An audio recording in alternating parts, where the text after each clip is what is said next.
This is the time that I was a security guard. The pay was good enough. Let's be honest about that. I saw a posting in a newspaper for a pizzeria restaurant for a security guard. I thought, yeah, that might be cool. But it wasn't during the day like I thought. It was actually at night. Now, that doesn't seem so bad, but it just kind of felt a little creepy. Well, I went there and I applied. I talked to the manager, and he did tell me that because it was in the night shift, that, things do happen. Essentially, they're worried that somebody might break in and steal the animatronics because they were very expensive. And that's all part of the shtick for, how they make their money. And, they can sell pizza for more than what a normal pizza runs for. I totally get the business proposition for this. It's not a big deal.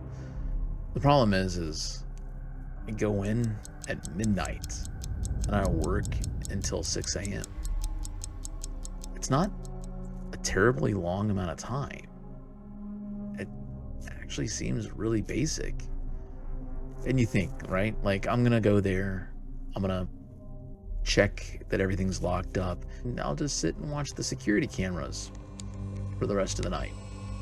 But when I got there, midnight, it's kind of like an eerie fog was there.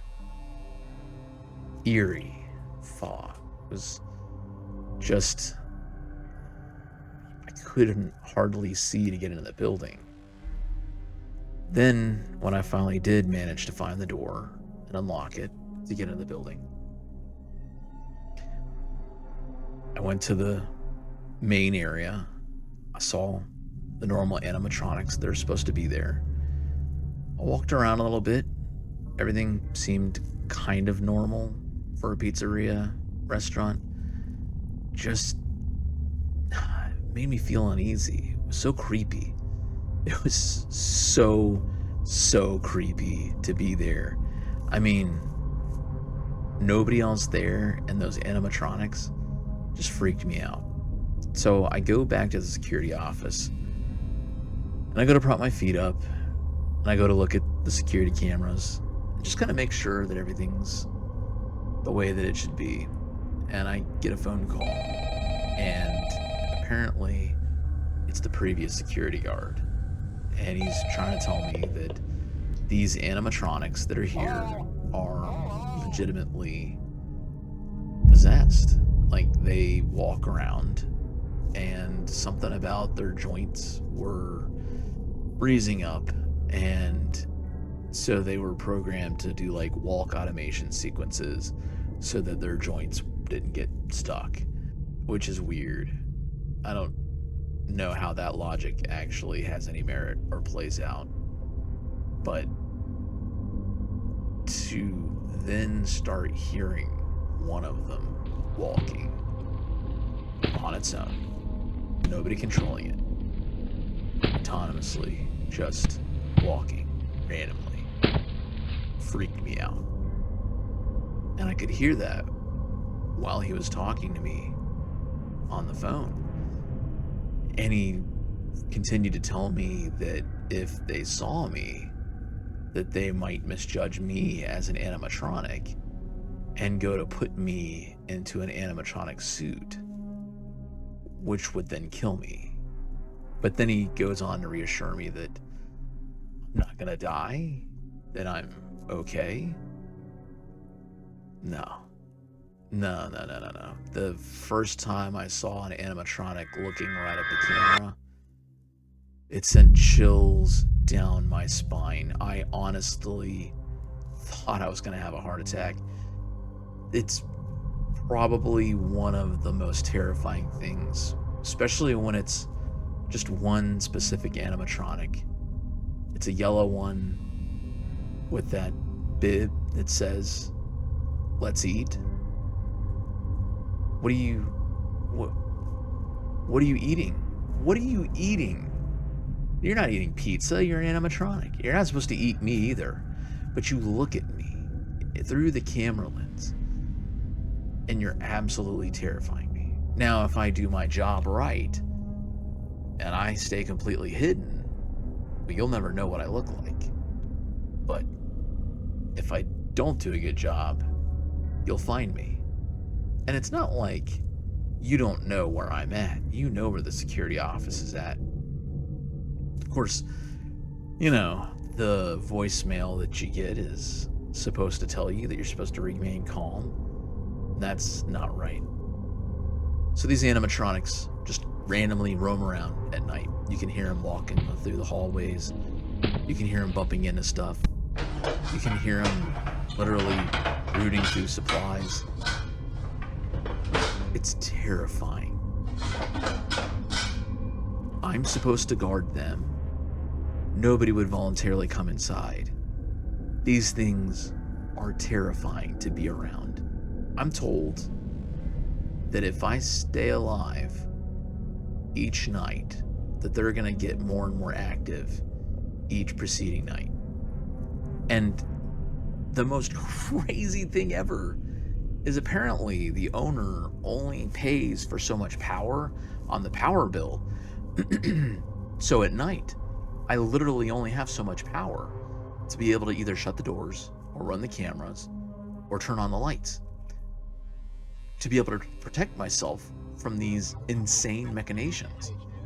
So I'm supposed to now be apprehensively looking at my power consumption so that I can make sure that I'm not going to get murdered because the guy wanted to be cheap? Yeah. Well, I don't know. The first night, it was scary. I did see them, and one approached. It peeked its head through the door. I'll never forget that face. It absolutely terrified me. I quickly shut the door, and my heart felt like it was going to beat out of my chest. I felt like I could legitimately just die from looking at that thing, but I knew that if it broke in, I was going to die for real. So I kept an eye on the cameras. I turned on the lights. I tried my best. 6 a.m. rolls around, and I'm safe. I'm okay.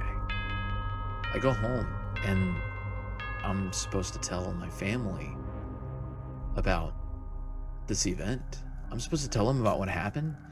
You know, nobody's gonna believe me. Even if I tried, nobody's gonna believe me. It's already been hard enough to get a job, and we're really looking forward to this paycheck. I don't want to disappoint my family, but this job might actually kill me. So the next night, I show up for work. Same dense fog outside. I let myself in. I do my first rounds. Everything looks eerily the same. I go back to the security room, and I'm just praying that it's a quiet night. So I get another phone call from the previous guard, just letting me know that they're going to be more active and that I need to be careful. And that really was all the advice I got. I have to be honest when I say that within minutes of hanging up the phone call, I already had animatronics beating the door over and over again. Apparently, to shut a door, it requires continuous power. So I'm watching as the last available power that I have drains.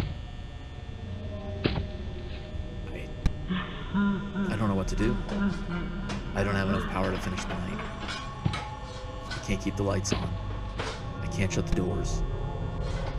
There's no way I'm going to survive this night.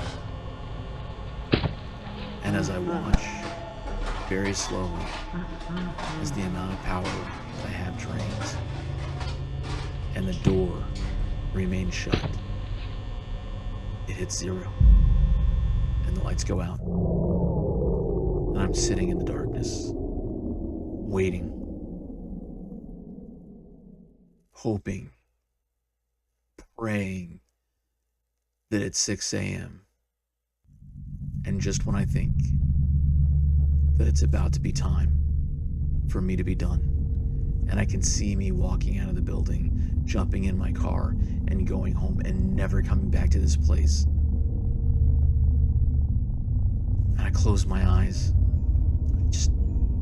I can't shake the fact that I know something bad is lurking, but I can't see it. It's completely dark, and I can hear it approaching, and it's so noisy. And then everything gets quiet. Think, hey, maybe I made it. Maybe it's 6 a.m. The sun's out, and I can jump in my car and I can leave. And so I go to stand up, and then just as I go to stand up, one of the animatronics that was around the corner lunges at me, and I die.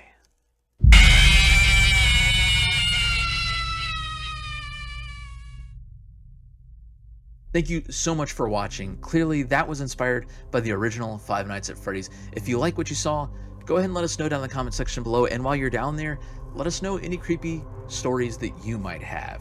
That's all for this video. I'll see you guys next time. Bye-bye.